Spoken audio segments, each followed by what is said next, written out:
I would like to tell you a story about a girl who loved both science and math. She grew up in a family that didn't define jobs or tasks by gender. She really believed she could be whatever she wanted when she grew up. It didn't matter that she was a girl. It wasn't until high school that she had her first experience with gender bias. It was chemistry class, Killer Chem as it was called. But despite its reputation, it turns out she really liked chemistry, and she was good at it. It was near the end of the semester, a time when students start thinking about what classes they want to take the following year. She knew she would take the next chem class. It was a no-brainer to her. The teacher of the chemistry class went around the room to discuss course registration with each student. Each time he spoke to a girl, you could overhear things like, "Chemistry may be too challenging," or "Biology would be a better choice, it's easier." When it was her turn to listen to his words, he said how surprised he was that she had done so well in his class. Perhaps she should consider the next chem class. He was truly dumbstruck that she could do that well. Why? Did he know something she didn't?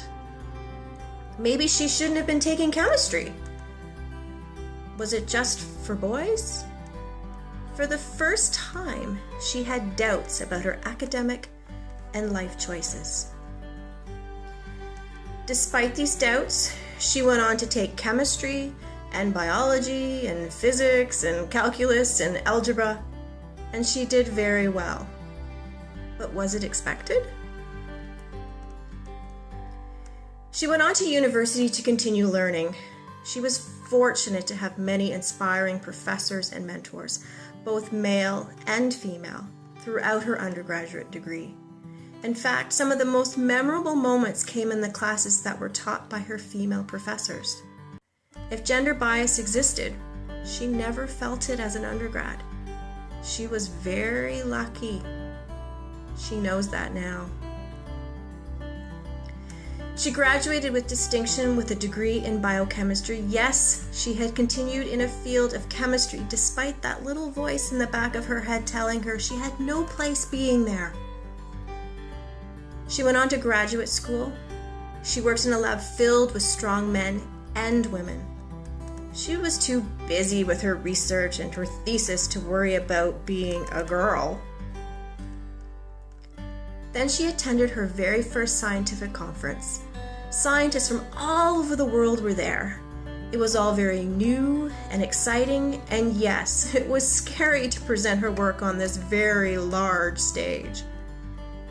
But as she sat in scientific talks, listened to keynote speeches, and toured the halls of the conference center, she noticed for the first time that she was surrounded by very few women. It was the first time she felt like a minority. Where were all the women? But like always, she stashed that thought away and continued with her work. She went on to win many academic awards and scholarships.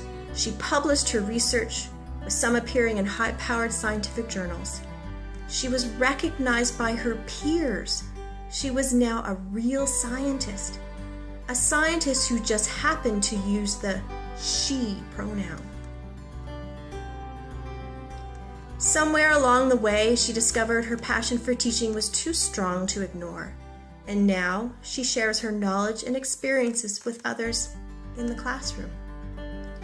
She remembers a recent class looking around the room before lecture began, truly awed by the brilliant minds in that room, aspiring men and women, all with beautiful futures. She felt a true honor to be part of their journey. As her last lecture approached, a few students, all women, came to thank her for being a strong, inspiring female professor. For many, she was their first and only they had seen in their degree.